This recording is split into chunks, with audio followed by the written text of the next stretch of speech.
আসসালামু আলাইকুম, স্বাগত জানাচ্ছি RTVর সন্ধ্যার সংবাদে। আপনাদের সঙ্গে আছি আমি ফারজানা তানি এবং আমি পারভিন মিতু। যুক্তরাষ্ট্র ও ইসরায়েলের বিরুদ্ধে ইরানের পদক্ষেপ নতুন মাত্রা পেয়েছে। দেশটির নতুন সর্বোচ্চ নেতা নির্বাচিত হওয়ার পর পূর্ণ শক্তি দিয়ে হামলা চালাচ্ছে তেহরান। অন্যদিকে ইরানকে ঠেকাতে মরিয়া হয়ে উঠেছে যুক্তরাষ্ট্র ও ইসরায়েল। নতুন নেতৃত্বকে হুমকি সহ দেশটির বিভিন্ন এলাকায় হামলা অব্যাহত রেখেছে তারা।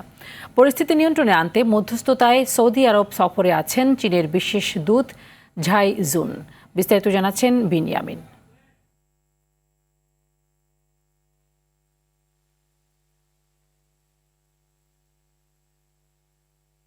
করা হয়েছে, তাকে সর্বোচ্চ নেতা হিসেবে স্বীকৃতি দিয়েছে দেশটির সামরিক ও রাজনৈতিক নেতৃবৃন্দ। এই ঘোষণার কয়েক ঘন্টার মধ্যেই ইসরায়েলের নতুন উদ্যমে হামলা শুরু করেছে তেহরান। দেশটির ইসলামী বিপ্লবী গার্ড কোর জানিয়েছে, তেল আবিব সহ বিভিন্ন লক্ষ্যবস্তুতে নতুন করে রকেট ও ড্রোন হামলা চালিয়েছে তারা। ইসরায়েলের কেন্দ্রস্থলের একটি এলাকায়ও ক্ষেপণাস্ত্র হামলা হয়েছে, এতে একজন নিহত ও আরেকজন গুরুতর আহত হয়েছে।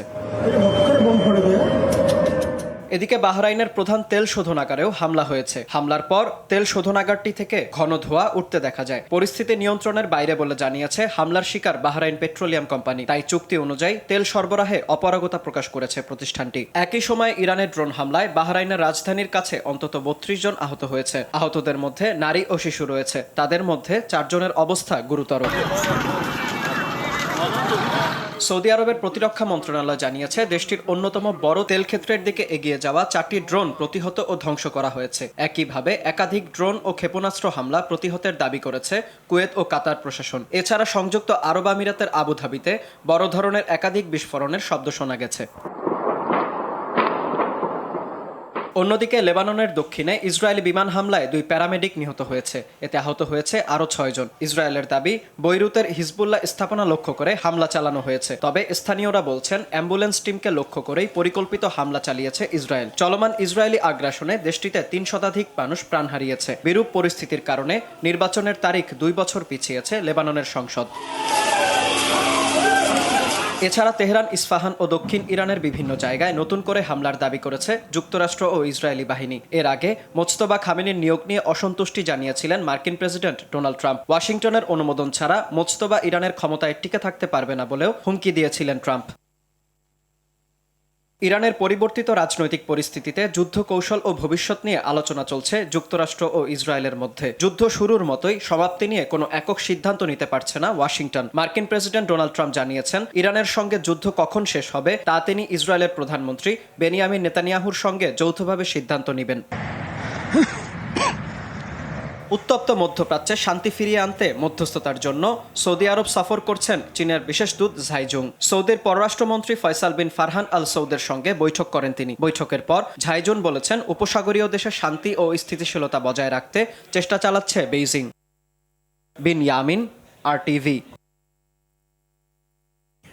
সৌদি আরবের একটি আবাসিক ভবনে ভয়াবহ ক্ষেপণাস্ত্র হামলার ঘটনায় এক বাংলাদেশি সহ নিহত হয়েছে অন্তত 2 জন। আহত হয়েছেন আরও 12 জন। সৌদি আরবের সিভিল ডিফেন্স এজেন্সির বরাতে আল জাজিরা জানায়, নিহত অপর ব্যক্তি ভারতীয় নাগরিক। তবে এ বিষয়ে এখনও বিস্তারিত কিছু জানা যায়নি। এর আগে সৌদি আরবের আল খার্জ সহ বিভিন্ন স্থানের রাডার ব্যবস্থা নিশানা করে হামলা চালানোর বিষয় জানায় ইরানের ইসলামী বিপ্লবী গার্ড কোর IRGC।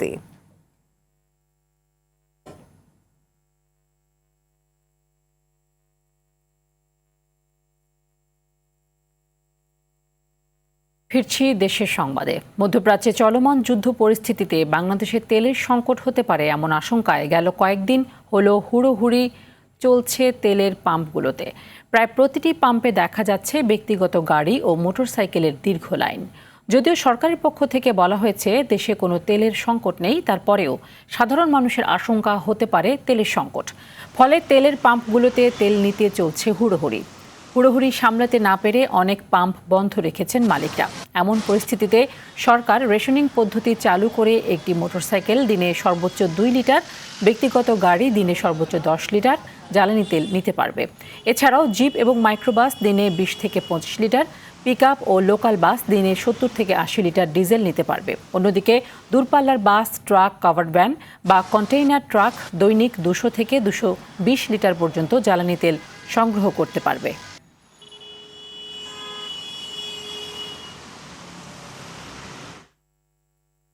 দেশের বিভিন্ন ফিলিং স্টেশনে দেখা দিয়েছে জ্বালানি তেলের তীব্র সংকট। পেট্রোল ও অকটেন না থাকায় বন্ধ রয়েছে অনেক পাম্প। জ্বালানি না পাওয়ায় বিপাকে পড়েছেন মোটরসাইকেল সহ দূরপাল্লার যানবাহনের যাত্রী ও চালকরা। এদিকে সরকারের কাছে পর্যাপ্ত তেলের মজুদ রয়েছে এবং পর্যায়ক্রমে এসব তেল সরবরাহ করা হবে বলে নিশ্চিত করেছেন তথ্য ও সম্প্রচার প্রতিমন্ত্রী ইয়াসের খান চৌধুরী। প্রতিনিধিদের পাঠানো তথ্যচিত্রে বিস্তারিত জানাচ্ছেন সাকিব আল হাসান। যুক্তরাষ্ট্র, ইসরায়েল ও ইরান যুদ্ধের প্রভাব পড়তে শুরু করেছে দেশের জ্বালানি খাতে। ফিলিং স্টেশনগুলোতে তৈরি হয়েছে দীর্ঘ জট। সকাল থেকে রাজশাহীর বিভিন্ন ফিলিং স্টেশনে ঘন্টার পর ঘন্টা এভাবে অপেক্ষা করতে থাকেন ভোক্তারা। মুন্সিগঞ্জের বেশ কয়েকটি ফিলিং স্টেশনে পেট্রোল ও অকটেন না থাকায় বিপাকে পড়েছেন মোটরসাইকেল সহ দূরপাল্লার যাত্রী ও চালকরা। অনেক পাম্পে সরকারি নির্দেশনা অনুযায়ী গাড়ি বেঁধে যে তেল দেওয়ার কথা তাও দেয়া হচ্ছে না বলছেন চালকরা। 3 দিন একদিনও তেল পাচ্ছি না, প্লাস এই যে এখানে মেশিনও আটকানো, হয়তো বা মানে বাইক তো বেরিয়ে করতে পারতেছি না। যমুনার আরো ছোট ছোট অফিসারকে তাদেরকেও বললাম, সারাদিন পয়সা থেকে আমি তেল পাই নাই কা। এদিকে ময়মনসিংহ জেলা প্রশাসকের সম্মেলন কক্ষে আয়োজিত আইন শৃঙ্খলা সভায় তথ্য ও সম্প্রচার প্রতিমন্ত্রী ইয়াসের খান চৌধুরী জানান, পর্যাপ্ত পরিমাণ পেট্রোল সরকারের কাছে মজুদ আছে এবং পর্যায়ক্রমে তা দেয়া হবে। পেট্রোল পাম্পে আমরা একটি পৃথিবীতে একটি সমস্যার মাধ্যমে যাচ্ছে, একটি যুদ্ধের মাধ্যমে যাচ্ছে। কাজেই আমাদের যে পেট্রোল পর্যাপ্ত পরিমাণ আমাদের পেট্রোল বাংলাদেশ সরকারের কাছে আছে এবং আমরা পর্যায়ক্রমে এটা দেওয়া হবে। ঝালকাঠিতে তেলের ডিপোতে ভিড় করছে ট্যাঙ্ক ও লরি। তবে কেউ যেন তেল মজুত করতে না পারে তাই চাহিদার বেশি সরবরাহ করছে না ডিলাররা। ডিপোতে জ্বালানি তেলের কোনো সংকট নেই বলেও দাবি পাম্প মালিক সমিতির এই নেতার। চাহিদা অনুযায়ী যে তেলটা সরবরাহ ইতিপূর্বে দিয়ে আসছে, এখনো অব্যাহত আছে এবং সামনেও দিতে পারবে, আমি আশাবাদী। চুয়াডাঙ্গায় ডিজেল সংকটে ব্যাহত হচ্ছে কৃষিকাজ। সেচ কার্যক্রম ব্যাহত হওয়ায় নষ্ট হওয়ার শঙ্কায় ধান, ভুট্টা, কলাসহ মৌসুমি ফসল। ধানগুলো তাহলে তেল বিনে যদি পানি যদি না দেওয়া যায় তাহলে আমাদের মাঠের ধানগুলো সব নষ্ট হয়ে যাবে। এদিকে পাবনার ঈশ্বরদীতে ফিলিং স্টেশনে তেল মজুত রেখে গ্রাহকদের কাছে তা বিক্রি না করার অভিযোগে ইসলাম খান নামের এক ফিলিং স্টেশন মালিককে 20,000 টাকা জরিমানা করেছে জাতীয় ভোক্তা অধিকার সংরক্ষণ অধিদপ্তর। Shakib Al Hasan, RTV। Iran Israel সংঘাতের প্রেক্ষাপটে জ্বালানি সহযোগিতার বিষয়ে চীনের সঙ্গে বাংলাদেশের আলোচনা চলছে বলে জানিয়েছেন ঢাকায় নিযুক্ত চীনা রাষ্ট্রদূত ইয়াও ওয়েন। সকালে সচিবালয়ে অর্থমন্ত্রী আমির খসরু মাহমুদ চৌধুরীর সঙ্গে বৈঠক শেষে তিনি জানিয়েছেন, নতুন সরকারের অগ্রাধিকারভুক্ত কয়েকটি প্রকল্প নিয়েও আলোচনা হয়েছে। এছাড়া নতুন সরকার গঠনের প্রথম 3 সপ্তাহেই চীনের 4টি কোম্পানি বাংলাদেশে প্রায় $100 মিলিয়ন বিনিয়োগের প্রতিশ্রুতি দিয়েছে, যা বাস্তবায়িত হলে প্রায় 10,000 মানুষের কর্মসংস্থান তৈরি হতে পারে।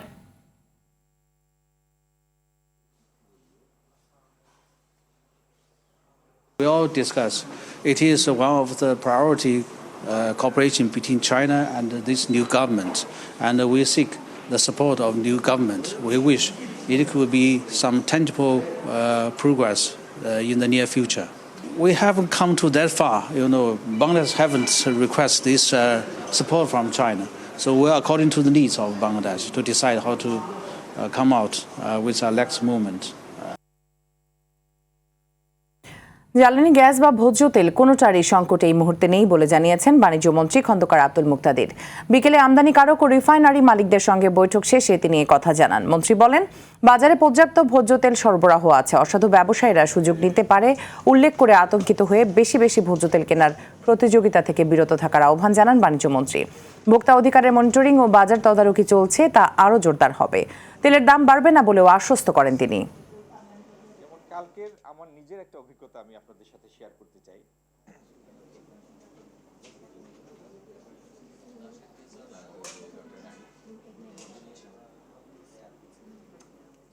এই মুহূর্তে জ্বালানি তেলেরও কোনো সংকট নাই, গ্যাসেরও কোনো সংকট নাই, মানে LNG আমদানির ক্ষেত্রে কোনো গ্যাসেরও সংকট নাই, ভোজ্য তেলেরও কোনো সংকট নাই।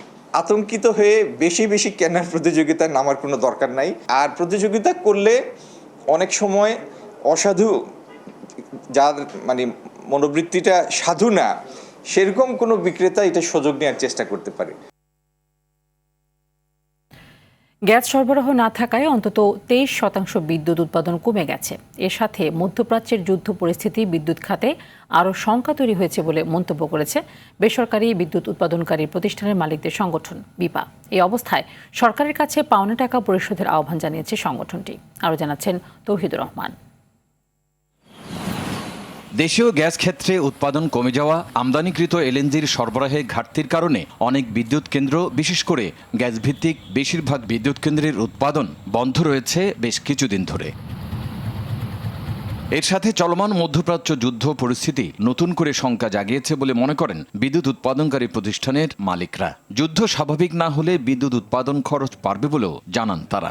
গ্যাসের অবর্তমানে আমরা বিদ্যুৎ দিতে পারছি না, সেটা কি আমাদের বিদ্যুতের দাম বলবো না, কস্ট বাড়িয়ে দিচ্ছে কিনা? অবশ্যই বাড়িয়ে দিচ্ছে না, কারণ এটা 6,500 মেগাওয়াট বসে আছে, এটা বিদ্যুৎ দিচ্ছে না। তো বিষয়টা হচ্ছে যে, কিন্তু এটা কেন হচ্ছে না? এটা তো মনে করেন আমি যখন সামনের দিকে আগাবো, আমার উচিত ছিল যে অ্যাজ সুন অ্যাজ পসিবল, কোনো একটা গভর্নমেন্টের কি উচিত ছিল, অ্যাজ সুন অ্যাজ পসিবল আমরা এই 6,500 মেগাওয়াটকে জ্বালানি দিয়ে কীভাবে অ্যাক্টিভেট করতে পারি, তাহলে আমার উৎপাদন খরচ কমবে। অন্তর্বর্তী সরকার অনেক বড় সিদ্ধান্ত বিদ্যুৎ উৎপাদনকারীদের না জানিয়ে নিয়েছে অভিযোগ করে এর ফলে এই খাতে সমস্যা বেড়েছে বলে মনে করেন কেউ। প্রায় 14,500 কোটি টাকা বকেয়া পরিশোধ না করলে বিদ্যুৎ উৎপাদন বন্ধ হয়ে যেতে পারে বলেও জানায় Bangladesh independent power producer association. Justice চাচ্ছি আমরা এখানে ইনভেস্টমেন্ট করেছি, আমাদের অনেক শেয়ার হোল্ডার আছে, আমরা সেখানে যে আমরা আজকে 8-10 মাস ধরে আমরা যদি না পাই, তাহলে কিভাবে আমরা আমাদের প্ল্যানগুলো চালিয়ে নিয়ে যাব? সেখানে সরকার, জানি নতুন সরকার, ওনারা অনেক ক্রাইসিস ফেস করতেছে, সেই জায়গায় ওনারা আমাদেরকে অ্যাড্রেস করুন, আমরা বসে এই প্রবলেমগুলোকে কিভাবে আমরা সলভ করতে পারি সেই ব্যাপারে ওনাদের সাথে আমরা মিলে কাজ করতে চাই। তৌহিদুর রহমান, RTV, ঢাকা।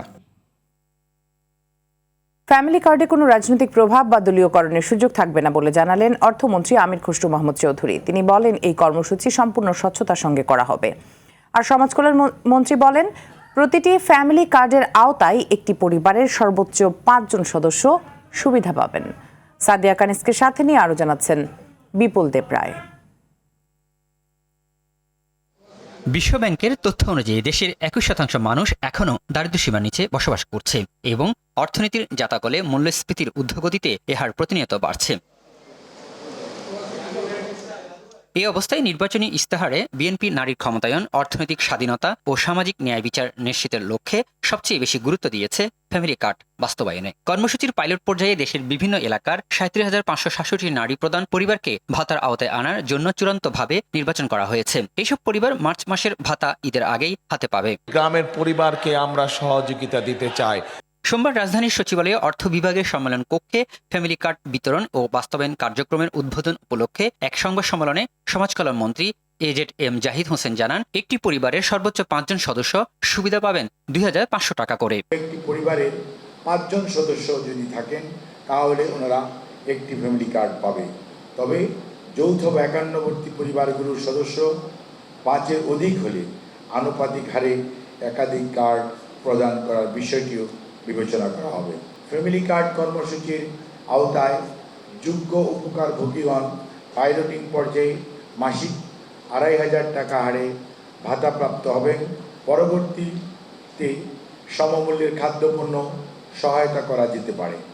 এই কর্মসূচি স্বচ্ছতার সঙ্গে পরিচালনা করা হবে বলে জানিয়ে অর্থমন্ত্রী জানান, এতে কোনো ধরনের দলীয়করণের সুযোগ থাকবে না।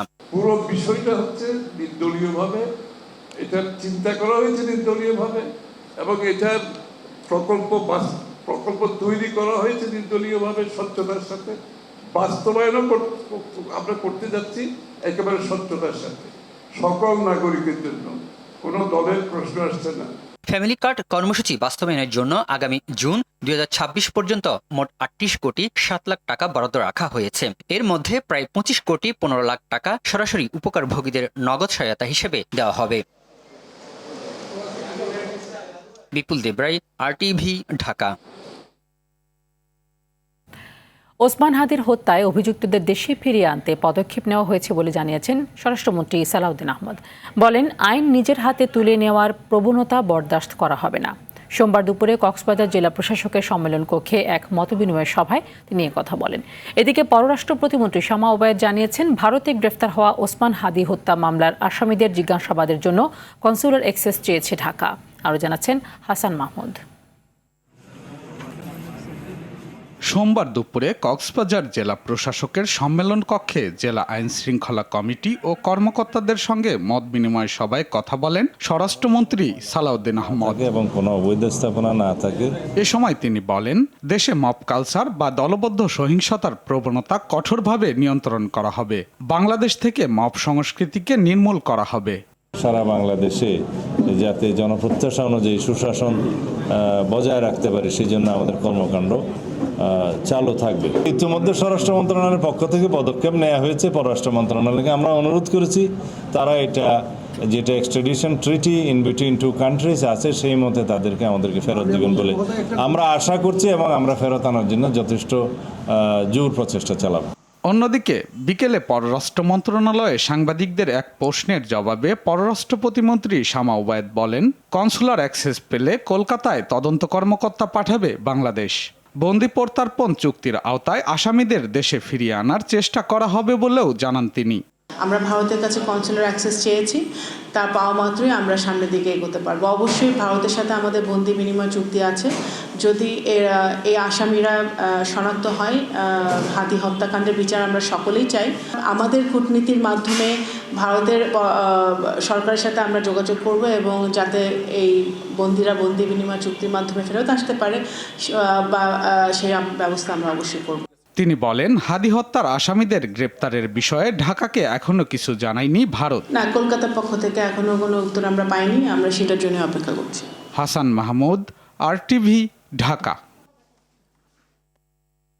একটি রাজনৈতিক মহল নারীদের খাটো করে দেখে এবং ঘরে আটকে রাখার চেষ্টা করে বলে মন্তব্য করেন বিএনপি মহাসচিব ও LGRD মন্ত্রী মির্জা ফখরুল ইসলাম আলমগীর।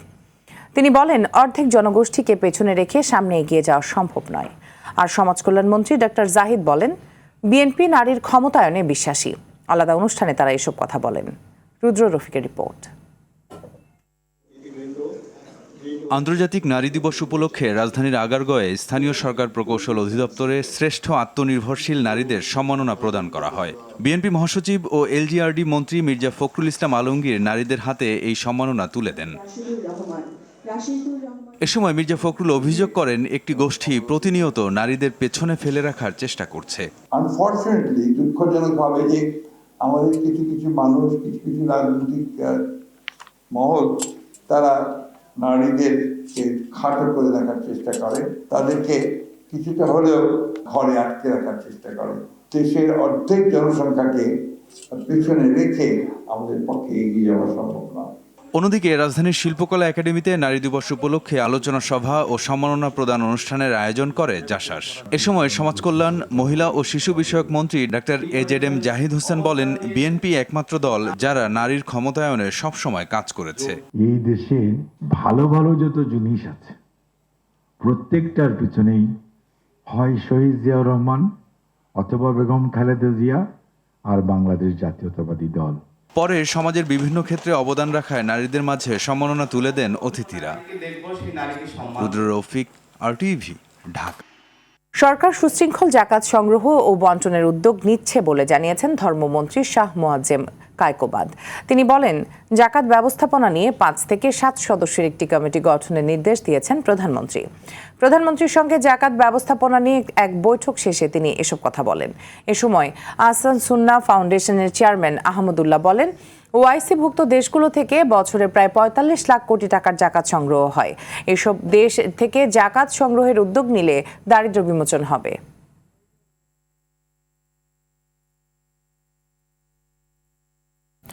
চট্টগ্রামের জঙ্গল সলিমপুরে আইনশৃঙ্খলা বাহিনীর চলমান অভিযানে দেশীয় অস্ত্র উদ্ধার সহ এখন পর্যন্ত 15 জনকে গ্রেফতার করা হয়েছে। এলাকাটির সার্বিক নিরাপত্তা নিশ্চিত করতে এবং সন্ত্রাসীদের আধিপত্য স্থায়ীভাবে বন্ধ করতে সেখানে পুলিশ ও র্যাবের পৃথক 2টি ক্যাম্প স্থাপন করা হয়েছে। এ বিষয়ে চট্টগ্রাম রেঞ্জের উপপরিদর্শক জানিয়েছেন, সেনাবাহিনী, র্যাব, পুলিশের প্রায় 4000 সদস্যের অংশগ্রহণে যৌথ এই অভিযানে পূর্ণ নিয়ন্ত্রণে নেওয়া হয়েছে। অপরাধীদের আইনের আওতায় আনতে অভিযান এখনও চলমান রয়েছে।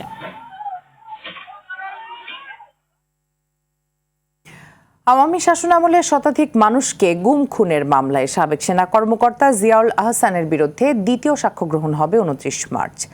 আর 24শে জুলাই আন্দোলনে রাজধানীর রামপুরায় 28 জনকে হত্যা মামলায় বিজিবি কর্মকর্তা রেদওয়ানুল ইসলাম সহ 4 জনের বিরুদ্ধে সাক্ষ্য 11 মার্চ। সকালে সাক্ষ্য গ্রহণের এসব তারিখ নির্ধারণ করেছে আন্তর্জাতিক অপরাধ ট্রাইব্যুনাল 1। অন্যদিকে ট্রাইব্যুনাল 2-এ জুলাইয়ের মানবতাবিরোধী অপরাধ মামলায় ওবায়দুল কাদের সহ আওয়ামী লীগ ও দলটির অঙ্গ সংগঠনের শীর্ষ 7 নেতার বিরুদ্ধে আগামীকাল ফের সাক্ষ্য নেওয়া হবে। আজকে সাক্ষ্য গ্রহণ শেষে এদিন ঠিক করেছে বিচারপতি নজরুল ইসলাম চৌধুরী নেতৃত্বাধীন ট্রাইব্যুনাল 2। ত্রয়োদশ জাতীয় সংসদ নির্বাচনে কারচুপির অভিযোগের মামলায় কুমিল্লা 11 ও ময়মনসিংহ 2 আসনের ব্যালট পেপার, রেজাল্ট শিট ও অন্যান্য নির্বাচনী সরঞ্জামাদি ইসিকে হেফাজতে নেওয়ার নির্দেশ দিয়েছেন আদালত। একই সঙ্গে ওই 2 আসনের বিজয়ী প্রার্থীদেরকে নোটিশ ইস্যু করে পরবর্তী শুনানির জন্য 8 জুন দিন নির্ধারণ করেছেন আদালত। সকালে বিচারপতি মোহাম্মদ জাকির হোসেনের একক হাইকোর্ট বেঞ্চ এই আদেশ দেন। এর আগে কারচুপির অভিযোগ এনে হাইকোর্টে মামলা করেন কুমিল্লা 11 আসনের বিএনপি প্রার্থী কামরুল হুদা এবং ময়মনসিংহ 2 আসনের প্রার্থী মোতাহির হোসেন তালুকদার। আদালতে আবেদনের পক্ষে শুনানি করেন বিএনপির আইনজীবী রুহুল কুদ্দুস কাজল। বলেন, কারচুপির অকাট্য তথ্য প্রমাণ তাদের হাতে রয়েছে এবং বিচারিক প্রক্রিয়ায় অভিযোগ প্রমাণে সক্ষম হবেন তারা। এছাড়াও কারচুপির অভিযোগে নির্বাচনী আপিল ট্রাইব্যুনালে অভিযোগ দায়ের করেছেন সিরাজগঞ্জ 4 আসনের বিএনপি প্রার্থী। নির্বাচনের নামে কিভাবে করাপ্ট প্র্যাকটিস করে এজেন্টদেরকে বের করে দিয়ে তাদের স্বাক্ষর না ছাড়া ফলাফল প্রকাশের মাধ্যমে বিএনপি প্রার্থীকে পরাজিত দেখানো হয়েছে। আদালত এটিও আমাদের মামলা শুনানির জন্য গ্রহণ করেছেন এবং আমরা মনে করি এই দুটিতেই বিএনপির প্রার্থীরা নির্বাচনী যে মামলায় সে মামলায় বিজয়ী হবেন। দেশের প্রতি 3 জনের একজন কোনো না কোনোভাবে তামাক ব্যবহার করছেন, যা জনস্বাস্থ্যের জন্য বড় হুমকি। স্বাস্থ্য বিশেষজ্ঞদের মতে তামাকের কারণে বাংলাদেশে বছরে প্রায় 2 লাখ মানুষের মৃত্যু হয়, যে হিসেবে প্রতিদিন গড়ে প্রাণ হারাচ্ছেন 5 শতাধিক মানুষ। তামাকজনিত রোগের চিকিৎসা ব্যয় ও উৎপাদনশীলতা হ্রাস মিলিয়ে বছরে প্রায় 87,000 কোটি টাকার অর্থনৈতিক ক্ষতি হচ্ছে। তাই তামাক নিয়ন্ত্রণ নয়, বরং ধাপে ধাপে নিষিদ্ধ করার আহ্বান জানান তথ্যমন্ত্রী জহিরুদ্দিন স্বপন। রাজধানী শিল্পকলা একাডেমিতে প্রোগ্রার আয়োজিত অনুষ্ঠানে তিনি এসব কথা বলেন। এ সময় তিনি আরও বলেন, আমাদের সরকারের সাফল্য দেখানোর সুযোগ এখনো পাইনি, তবে উত্তরাধিকার সূত্রে আমাদের সাফল্য আছে। ধূমপান ও তামাকজাত দ্রব্য প্রকাশ্যে ব্যবহার নিষেধ, নিয়ন্ত্রণের বদলে প্রকাশ্যে ব্যবহারে নিষেধ। আমি এভাবে প্রস্তাব করবো, আমি জানি না আমার প্রস্তাব বা আমার চিন্তা করতে গ্রহণীয় হবে। তো সেখানে তখন আর নিয়ন্ত্রণ বলতে যে একটা ঢিলাঢালা ভাব থাকে সেটা আর থাকবে না। অন্তত প্রকাশ্যে কিন্তু এটা আইনি অপরাধে পরিণত হবে যদি নিষেধ শব্দটাকে সংযুক্ত করা যায়। ফ্যাশনের ভিন্নতা ও নান্দনিক নকশায় পরিচিত ব্র্যান্ড আনাকা হাউস অব এলিগেন্সের 10 বছর পূর্তি উপলক্ষে আয়োজন করা হয় বিশেষ অনুষ্ঠান। রাজধানীর নিকেতনের এ ব্লকের 3 নম্বর রোডে ব্র্যান্ডটির নতুন আউটলেটে কেক কেটে অনুষ্ঠানের শুভ সূচনা করেন মডেল ও টেলিভিশন উপস্থাপিকা রুহানি সালসাবিল। অনুষ্ঠানে উপস্থিত ছিলেন কালার্স অব লাইফের মাহবুবা চৌধুরী, 14 ইস্ট এর নবনী এবং ফুস্তারার নয়ন। এ সময় অতিথিদের সামনে উপস্থাপন করা হয় আনাকার ঈদ স্পেশাল সহ নতুন কালেকশন। নিজস্ব বুটিক্সে তৈরি এসব পোশাকে ফুটে উঠেছে আধুনিক নকশা, মানসম্মত কারিগরি ও অভিজাত ফ্যাশনের ছোঁয়া। সন্ধ্যার সংবাদ এ পর্যন্তই। রাতের সংবাদ 11:30টায় দেখার আমন্ত্রণ রইল। ধন্যবাদ সবাইকে। ধন্যবাদ।